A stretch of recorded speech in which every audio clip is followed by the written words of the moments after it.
Sight. It awakens us to the present moment, guides us through essential daily tasks, shows us the road immediately ahead, and a future we can only hope to witness. Sight gives us hope, but retinal diseases can take our sight away, along with the hope that goes with it.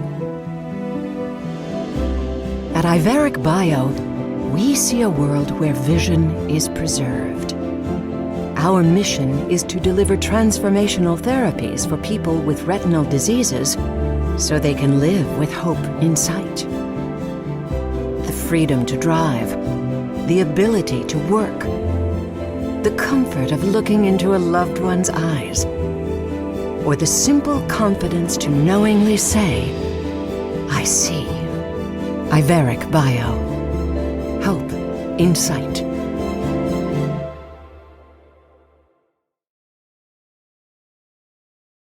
Hello, everybody. Welcome to a new episode of the Defocus Media Podcast. I'm Dr. Jennifer Lyerly, and today we are talking about our patients, their experience with geographic atrophy, and how we as their eye care doctors can advocate best for them.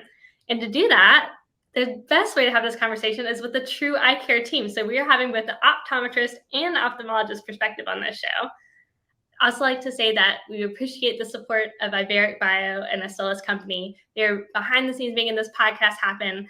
But everything on our podcast today is completely independent. All thoughts and opinions are our own. So thank you, Iveric Bio, for all that you're doing to help our patients with geographic atrophy. All right, let's kick off the show by introducing our amazing guest, Dr. Jessica Haynes. Can you share a little bit about yourself and your practice? Yeah. I'm Jessica Haynes. I practice in a retina specialty clinic. So even though I'm an optometrist, I am in a clinic that is focused on retina care. So I don't do particularly like primary care, refractions, things like that. We really are focused on patients who have retina disease, a lot of which is macular degeneration. So we see a lot of patients with AMD of all stages, but we do have a lot that are more in advanced stage disease. And so just again, thanks for having me on. I really appreciate that and looking forward to the conversation. And I'm Dr. Rudrani Banik. I go by Dr. Rani for short. I'm a board certified ophthalmologist. I'm also fellowship trained in neuro-ophthalmology and also certified in integrative and functional medicine. So as part of that, I bring together other aspects of health that can improve someone's vision or help support someone's vision. So nutrition, lifestyle, supplements, botanicals, stress modulation. I include all of that in terms of vision care, and I try to provide my patients a very holistic experience. And Dr. Banik, your insights are going to be so important as we go through this topic today, because I know a big part of advocating for our patients with macular degeneration, and really many of the diseases that affect the eye, involve total body care, nutrition, that entire aspect of a holistic take on eye care. So you can't wait to dig into some of the things that you're recommending to your patients. Dr. Haynes, I think it's so interesting to see a doctor who is an optometrist, but also in retina as a specialty. To people who are listening to the show and wondering, like, how do you take that track? I mean, how did you get to this place with Charles Retina? Yeah, it's like a lot of people get places, you just end up somewhere. So I didn't go into optometry thinking I wanted to work specifically in retina, but the opportunity presented itself. And it's really interesting to talk with other optometrists who are going these kinds of routes, because there are more of us out there than you think. And with the growing demand, especially now, we have new treatment options for GA. So these are more patients that are going to require being seen by a retina specialist. And there really is that potential for optometry to work in these places. And it may be difficult if that's something you're interested in trying to pursue, to try to find that place for you. But perhaps even just having communication with retina specialists in your area and seeing if they would be interested in incorporating optometry into their practices. Well, I want to kick off our conversation with the part about this topic that really connects with us as doctors, which is how our patients are experiencing and living with macular degeneration. I think there's this concept that many of us were trained on. I feel like I didn't make this concept up myself. It was how it was presented in optometry school and maybe even an ophthalmology program. But mild dry macular degeneration is a mild form of the disease, and wet macular degeneration is the advanced or severe form of the disease. But dry macular degeneration can be really devastating to our patients. So how do we go about thinking about this mindset difference of mild versus severe when that's not really how our patients are experiencing it? Yeah, well, I actually like to think about it in terms of the categories of AMD, and this gets a little bit nitty gritty and scientific, but you can categorize AMD into 4 different categories based off of what you see in the fundus, so the drusen size. And so category 1 are small drusen, less than 63 microns. Category 2 are slightly larger drusen, between 63 and 124 microns. Category 3 is greater than 125 microns. And then you have category 4, which is actually a combination of geographic atrophy and neovascular AMD.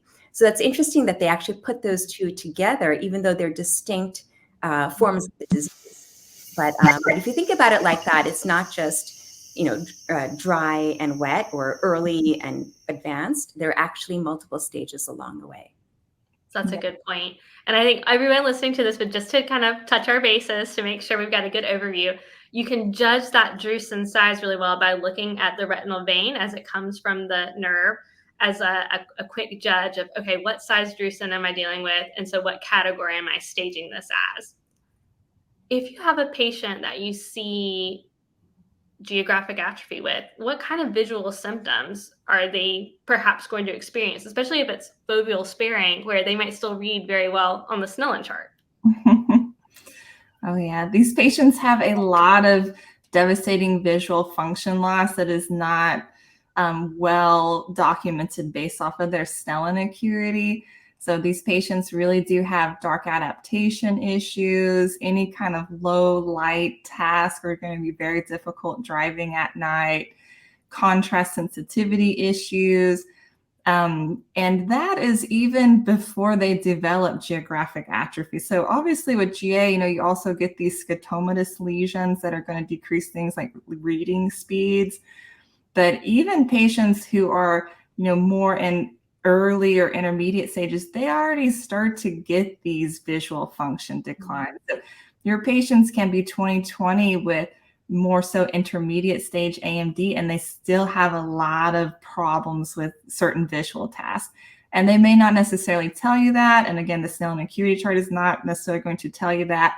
If you ask them, or you say like, AMD may cause trouble driving at night. Oh yeah, I really can't see at night. Like, oh yeah, this is bothering them more than we realize a lot of times.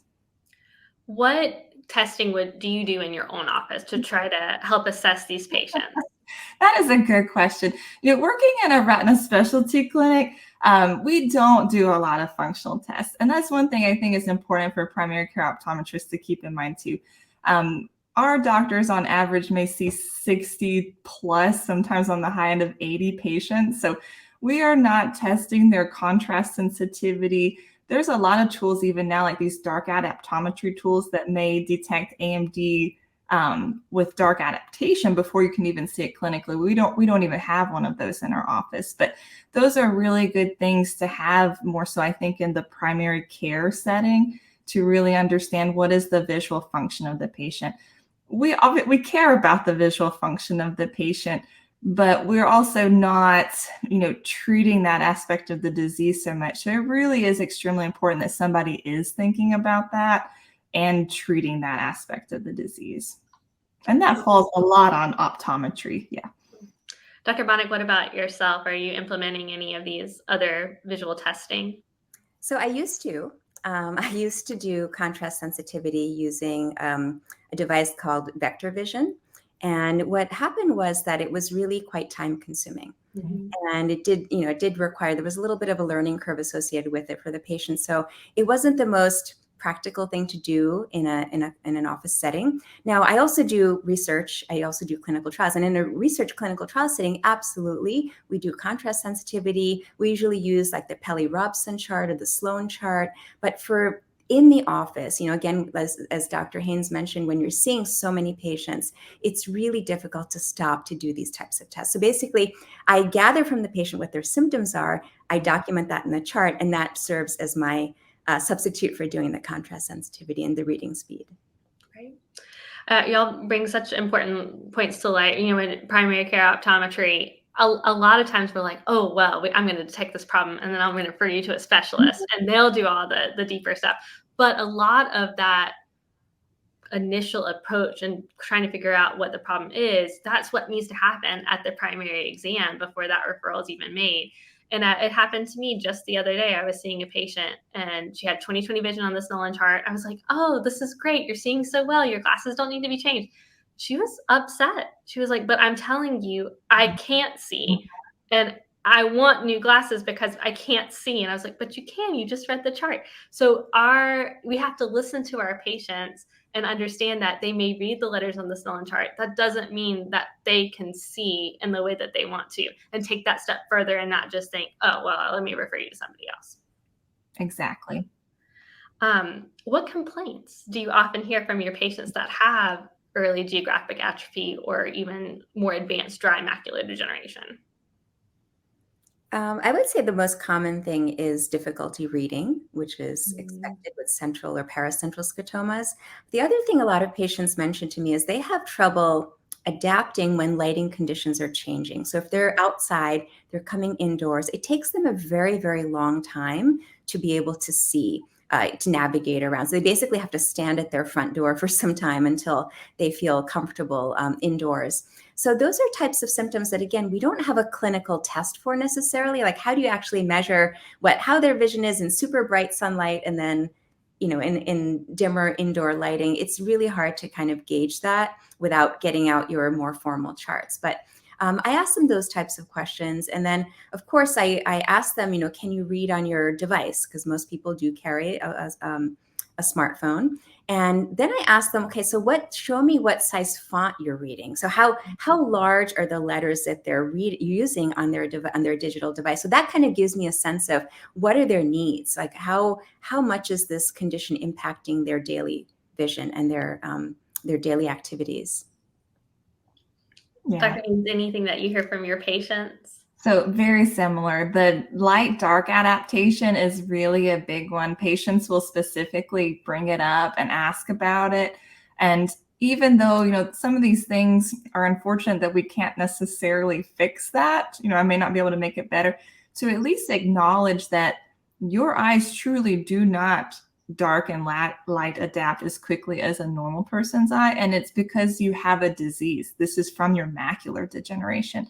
I think that at least kind of puts them on ease, kind of like your patient, Jennifer, that's saying, I can't see. If someone's telling them, well, I don't know why you're complaining, you have 20/20 vision, that's really upsetting. If someone can at least tell them, I know you have this problem, I can't exactly fix it, but it's a legitimate problem. It's very common in patients who have this disease that you have. So that is a big one. And then, as you said, near vision. These patients really do tend to have more troubles with their near vision and reading than they do with distance vision tasks. That's great. Yeah, this was a big learner for me. And so everyone, take from this conversation we had. Sometimes, because I was using Snellen chart, I thought I was reassuring the patient that all was good. And really, it would have gleaned much better if I had used a different way of assessing her vision, knowing that she came in with a complaint of not seeing well, instead of reassuring her with my findings, trying to find out where she was struggling. So I just want to bring up that macular degeneration is not the only condition that can cause issues with contrast sensitivity and light-dark adaptation. So cataracts, glaucoma may also be causing the same exact types of symptoms. So it's really important to have that discussion with your patients. If you find something on their exam, really explain to them what is the underlying cause, or maybe it's a combination of different things that's affecting their vision. Very, very true. True. Well, we are going to take a short commercial break, and we're going to be right back to dive further into this conversation. Sight. It awakens us to the present moment, guides us through essential daily tasks, shows us the road immediately ahead, and a future we can only hope to witness. Sight gives us hope, but retinal diseases can take our sight away, along with the hope that goes with it. At Iveric Bio, we see a world where vision is preserved. Our mission is to deliver transformational therapies for people with retinal diseases so they can live with hope in sight. The freedom to drive, the ability to work, the comfort of looking into a loved one's eyes, or the simple confidence to knowingly say, I see. Iveric Bio. Hope in sight.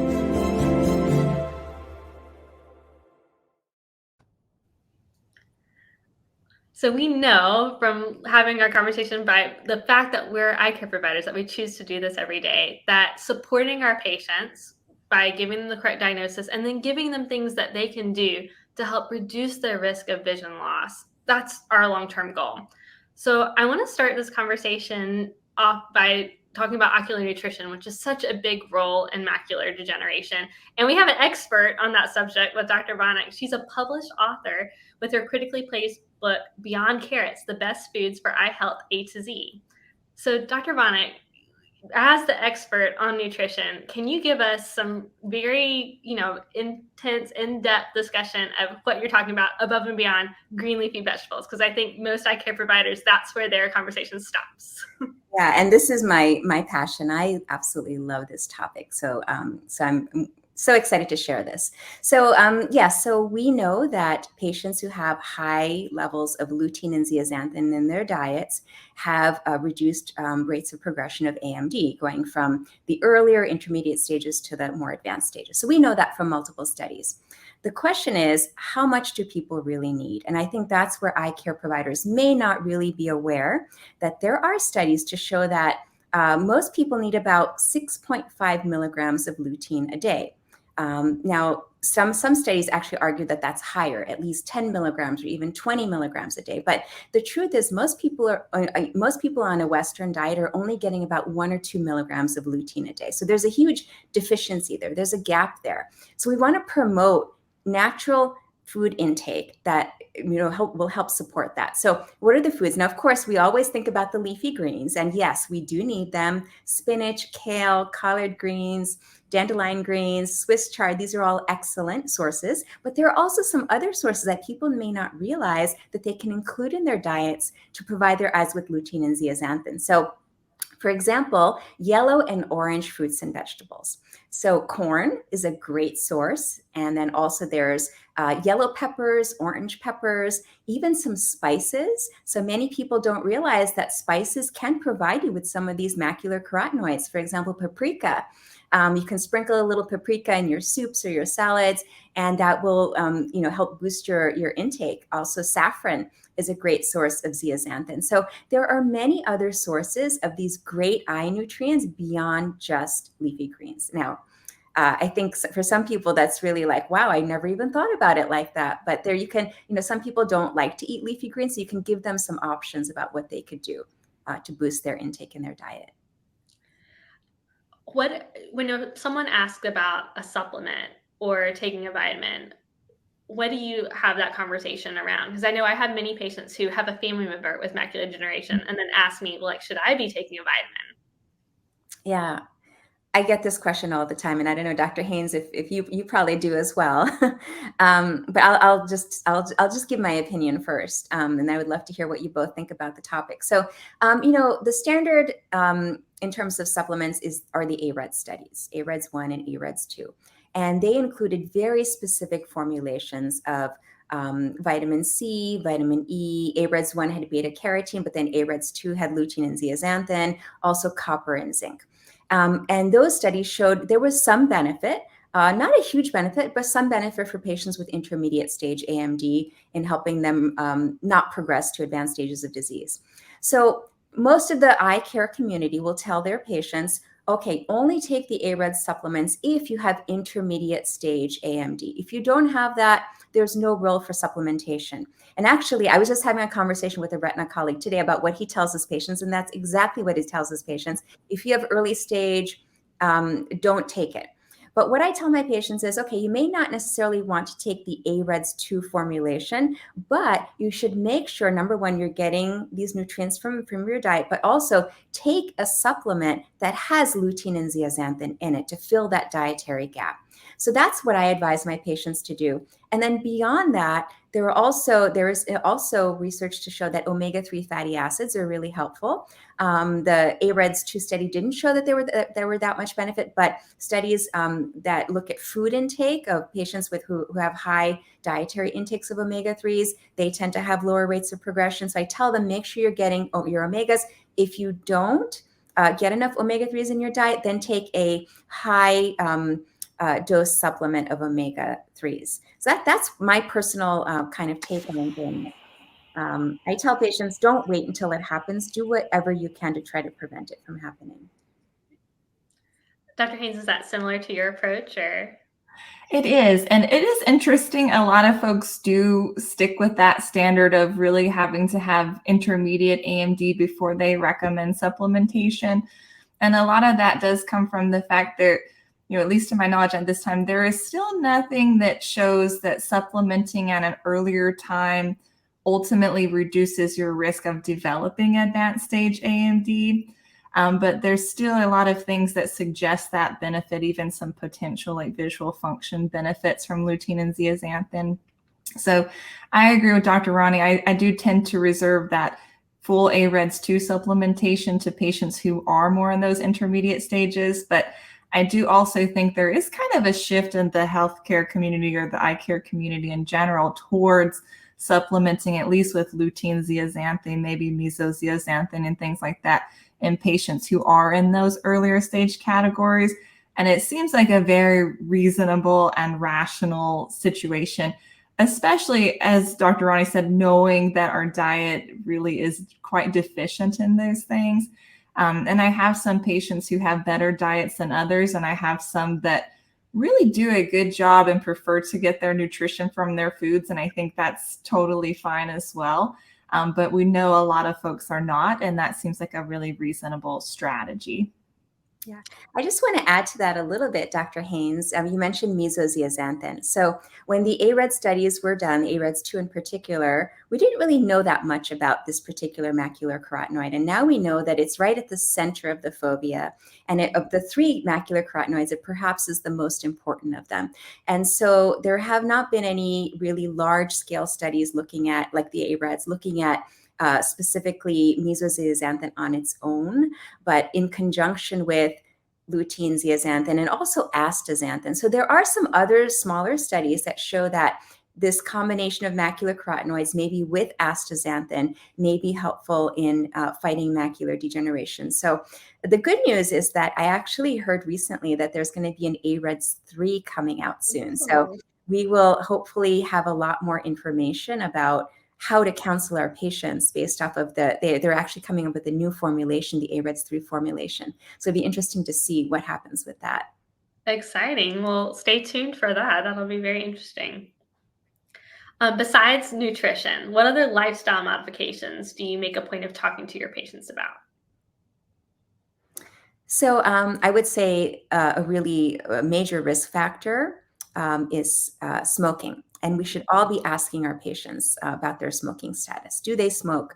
Are they exposed to secondhand smoke? Are they exposed to any other airborne toxins? Because we also know that air pollution is a risk factor for macular degeneration. So if we can counsel our patients, advise them to stop smoking, and also maybe even have air, this is what I counsel my patients, consider if you're living in an urban environment, you have a lot of air pollution that you may be exposed to, consider getting an air filter in your home to try to decrease that burden, that toxin load from volatile compounds in the air. What about cardiovascular health, exercise? Do you talk about any of those with your patients? All the time. So we also have studies looking at macular degeneration, studies that show that this was a study done in women who exercise at least 3 times a week, do moderate activity at least 3 times a week, have lower rates of macular degeneration. And women who exercise even more than that, 5 times or more a week, have even lower risk. So I try to just counsel patients about what are they doing? And I try to actually stay away from the word exercise, because sometimes patients are a little bit intimidated by that word. They think, oh, I have to go get on a treadmill or run a marathon or, do all these really intense activities, but any form of movement is good. So even if it's walking around in your home, going up, taking the stairs instead of the elevator, if it's just taking a walk, outside with your family or your pet, that counts. So any type of movement is beneficial. And you also want to avoid obesity, because we know that obesity with increased waist circumference, those are also risk factors for macular degeneration. So we've got diet, cardiovascular health, and getting that extra mobility in our life, and not smoking. Are there any other modifiable risk factors that you talk to your patients about, Dr. Haynes? I do talk about sunlight exposure. Sorry, I think I lost my Wi-Fi connection for a second, but I don't know if I'll mention that one. Sunlight exposure over a lifetime, is potentially linked towards acceleration or development of macular degeneration. So I do speak with them about wearing sunglasses. But I agree with everything that Dr. Ronnie said. I mean, pretty much anything you do for your body that is healthy for your body or is healthy for your heart or your brain is going to tend to ward off macular degeneration. So when you're making decisions about, is this going to be good for my eyes? Well, is this going to be good for the rest of my body? And if so, the answer is probably going to be yes. And that's such a good point, because this really is the same risk factors that are associated with a number of other health problems. Because really, at the end of the day, macular degeneration is oxidative stress to the retina, right? And so if we're getting poor blood flow to the macular tissue, then that macular tissue is getting damaged. No different than if we're getting poor blood flow to the brain, and the brain tissue might get damaged. So that's why there's so many similar risk factors to even conditions like dementia that we're talking about here. And so total body health is such an important part of the discussion, especially as we know the rates of the disease, the number of people affected greatly increases as we age. And so protecting that long-term health of the eye and the whole body is so important to reducing that long-term risk. Yeah, I'm going to add one more thing here. And this is kind of a novel concept that we're learning about called the gut-eye connection. So many people are talking about the gut microbiome and how it may impact the health of our brain or our heart or our skin, our immune system. But there are also links with the gut microbiome and our visual health, our eye health. And there's some really early studies, really interesting studies looking at gut dysbiosis, which is when you have too many unhealthy bacteria compared with healthy bacteria in your gut. Gut dysbiosis linked to macular degeneration. So again, this research is still in its very infancy, and we're still learning about it. But what I counsel my patients is you just want to try to do whatever you can to keep your gut healthy. And sometimes people look at me a little bit odd, but then I explain it to them. The gut microbiome is responsible for interacting with our immune system, and macular degeneration is caused by inflammation and disruption in the immune system and complement. So I tell them, okay, even though we may not know which specific bacterial species may be linked, the goal is to try to maintain a healthy gut microbiome. How can you best do that? Well, yes, you could take a probiotic supplement, but better than that, include foods in your diet that are probiotic, live probiotic foods, and also prebiotic foods. And if you include those and rotate through those on a regular basis, you'll be keeping your gut healthy also. Would you mind sharing a little bit some of your go-to? Is it yogurt or kimchi or? Whatever people prefer. So anything fermented. So yogurt is a great option. Kimchi, sauerkraut, not just in vinegar, but actually fermented. You can make your own fermented vegetables, which is a great activity, a great family activity also. And then I love kombucha. So fermented tea, that's one of my favorites. And then in terms of those are probiotics. And then prebiotics are the foods that bacteria thrive on, that our gut bacteria love to thrive on. So you want to eat foods that are basically rich in fiber, like, for example, asparagus. Some of the leafy greens are also great prebiotic foods. So if you include those, you're also feeding your gut. So it's a win-win in terms of your gut health and your eye health. Again, this is very early research, and I think probably in the next 5 to 10 years, we're going to be learning a lot more about which specific strains may be associated with macular degeneration. But you can always just start early and do small things to keep your gut healthy as well. Well, when we're waiting for Dr. Haynes to rejoin us with her internet connection, but Dr. Banik, I wanted to get your opinion then first to kick off this discussion about referral. So obviously, as an optometrist listener on this podcast, when we do see patients with wet macular degeneration, of course, we've been referring to retina, but with the new treatments available for geographic atrophy, now we'd be making a referral for patients with geographic atrophy lesions as well. When a referral is made by an optometrist to an ophthalmologist, what do you feel like makes that successful referral and that successful relationship? So what can ODs do to best kick their patient to you? I think simply giving your colleague a call and explaining, okay, I have this patient, I've been following them for 5 years, and now I'm a little bit concerned. Just explain briefly, or maybe write a quick email, protecting the patient's information, of course, or maybe fax over some records. What I tend to do is, so I'm not a retina specialist. I am a neuro-ophthalmologist and comprehensive ophthalmologist. So what I do is I follow patients who have early dry macular degeneration, intermediate as well. When I start to see that their lesions, their drusen are really growing in number and size, I go ahead and I refer them right away, even before they get to that stage of advanced dry or wet macular degeneration, because I would just love to get another, extra eyes on the patient and have somebody co-manage them with me. So I definitely do look, I look to collaborate with other providers. And I also appreciate it when, optometrists send patients to me and they say, okay, I'm not really sure, what should I counsel them about in terms of diet or some other integrative strategies. So I think at any stage it may be appropriate, but it depends on, who's available in your area and what your relationships are like. So Dr. Haynes, we're talking about that referral relationship, and obviously with you working at a retina specialty, you're getting a lot of these referrals. What have you found to be a successful, or tips for success on how to make that referral process best streamlined for your patient? So, educating the patient before they go about why they're seeing this provider and what to expect from that provider. If you have a patient who comes in who knows the condition that they have, they know why they're being sent there. So if they have exudative AMD, they know they're being sent there because they're likely going to need injections. When a lot of the work has been done on the front end to talk to the patient about the disease process they have, vitamin supplementation, considering low vision services, if that's required, whenever all of that's already been done, that initial visit tends to be pretty streamlined. Everything that you say kind of matches what the provider has said. And it tends to work well. What can be difficult is patients who come in, they don't really know why they're there. They don't really know the condition that they have. Somebody saw something and they sent me here, which is still okay too, because sometimes you do see something and you're not sure what it is and you don't have the tools to make the diagnosis, and that's okay too.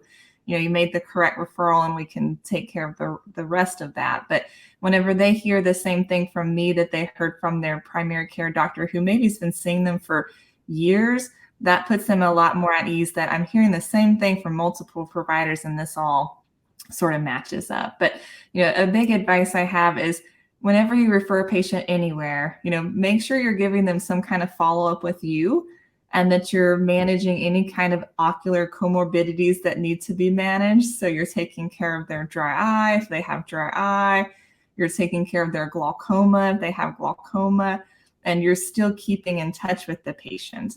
So that's a big one. And then especially with AMD, be sure that if the patient does require things like low vision services, that you're not just sending to the retina specialist, you're sending to the appropriate low vision provider as well. I would just like to add 2 things from a patient perspective.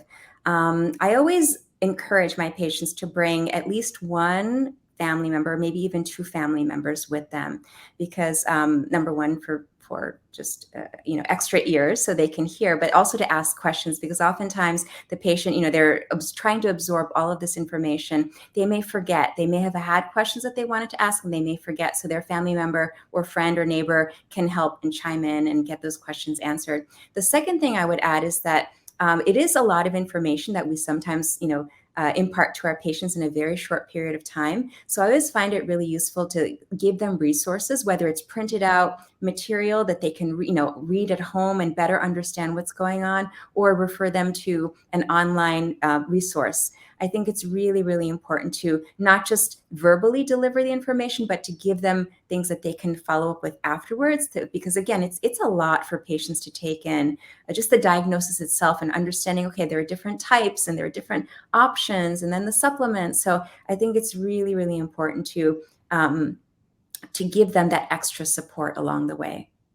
That's a great point. And then specifically with GA, since the topic is sort of on that realm too, there are the companies that have come out with these medications have done a really good job about providing patient resources too. So, Iveric has a nice website that is helpful for patients actually to be able to go home and read about this and learn about this, because especially if that first diagnosis is you come into the office, you've never been told you have AMD before, and now you're being told you have geographic atrophy, and there are these treatments for them, but they require you to get injections in the eye, and you're going to have to do that every month or every other month forever, and it doesn't slow it down or doesn't stop it, it just slows it down, and there are these potential, adverse events from it too.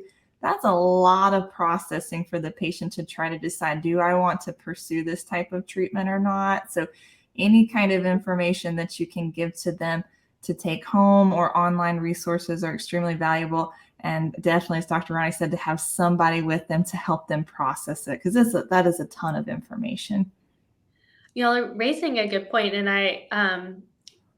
I'm asking myself right now, like, if I was having this conversation with a patient, would I have been telling them, oh, and when you go see the retina specialist that I'm referring to you, the treatment is injections into the eye? Or would I have been tempted to just leave it blank and like, they'll talk to you about treatment options and not said the treatment involves injections into the eye, which I know would be a little scary for many people to kind of wrap their head around. But if a doctor isn't queuing that up, obviously when they get to the referral and hear that for the first time, there's going to be a lot of anxiety at the retina specialist office. How frequently are people on their first visit at retina actually moving forward with an injection, whether it's for geographic atrophy or for wet macular degeneration? For wet AMD, most of these patients are pursuing treatment. That is a much more straightforward situation, because you have this condition that if you don't treat it, you're going to lose a significant amount of vision within weeks to months. And so, occasionally you have a patient who, for whatever reason, does not choose to pursue treatment. But most patients, ultimately, they do. And although injections in the eye can be quite intimidating, it's interesting. A lot of patients, if you talk to them about this, they are aware of it. They have had a family member who's gotten them. With AMD patients, a lot of them have family members who have this because it is a genetic disease. Diabetic patients, same thing. They've heard of other people who've gotten them. So it tends not to be as shocking for a lot of people. And they do tend to tolerate the procedures overall fairly well, which is good. And especially with exudative AMD, because a lot of them perceive the benefit and they notice the vision improvement. They also perceive that they had a problem. When they went in, my vision was getting worse. I had these treatments, and then, ultimately it's doing better. That it's a lot more difficult with geographic atrophy. I mean, it's a whole different animal, because you have patients who perhaps don't perceive that they're having vision loss. They don't have that immediate gratification of getting a procedure done and then seeing the improvement. We don't really know exactly the timeline to say, if you pursue treatment, you're still going to get worse, but you will lose vision at this state, versus if you don't pursue treatment, you're going to lose vision at this state. There's so many unknowns to that. So most of those patients really are taking in that information, going home, processing it, thinking about it, asking questions, looking at resources online, and really taking time to make those decisions. And that's reasonable. This is all very new for everybody at this point. Yeah. I think that decision making for patients with geographic atrophy, there is a little bit more flexibility in the timing versus, as you mentioned, with wet AMD, you really do need to treat them more urgently. So people can take that time to go home, think about it a little bit, make a decision, and then come back. That makes sense. You can present it as, hey, let's try to preserve and protect your vision going forward. We'll slow this down as much as we can with today's science technology. And so still very much worth considering, but it gives them that time to go home and digest. Any stories that you can share so far with from the retina clinic about patients who have gotten a geographic atrophy injection? We have a few now that are pursuing injections. It's a very interesting process, as I said, because you have patients who are getting treated and they come in and they say, well, how are my treatments going? Like, well, so far so good, because we don't have that ability to show them things like improvements that we're used to with showing patients from the standpoint of exudative AMD. But we have several patients who I'm very glad that we've had the ability to offer this to them. I can think of one off the top of my head that I have data on from about the last 4 years. She's a relatively young patient with AMD. She's only about 72 years old. She's a former optician. She's very knowledgeable about eye care and eye health. And I've seen her going from intermediate stage AMD in 2019 with some high risk markers and things like reticular pseudodrusen that put people at high risk to develop GA, to then developing these early GA lesions that have continued to grow and expand to the point where she still has good central visual acuity, but she can literally see her scotoma on an Amsler grid. So, to be able to see that just relentless progression over 4 years and to at least have something to be able to do about it at this point, that has been a really good feeling. But it's an interesting condition to treat because we're so used to treating something and then seeing some sort of, result or being able to show some sort of improvement. And that's just not what this is.